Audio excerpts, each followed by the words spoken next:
شب آمد که افکند تا به سحر به التهابت.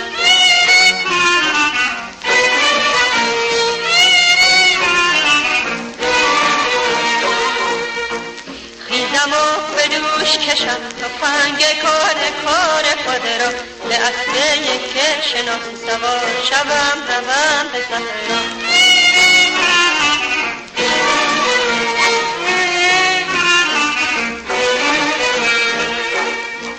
اسب زیبای خوش رفتارم هر درا را ز جا بردارم، رو به سر منزل دل دارم، پیش از آن که سپید سری بینم، خواهم امشب که صبح دگری بینم.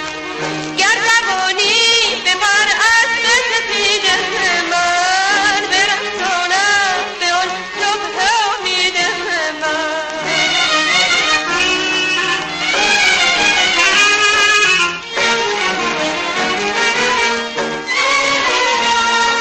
میخواهم تا خفت دیده بدخواه، دیده روشن سازم از رخت ماه.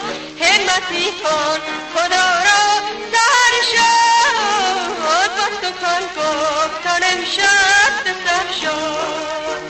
همتی کن خدا را سحر شد، با سخن گفتن امشب به سر شد.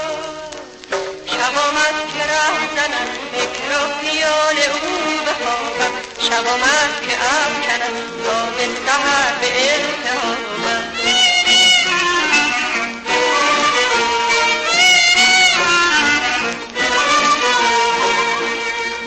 خیزم و به دوش کشم تفنگ کار خود را، به اسب یک شناس سوار شوم روم به صحرا.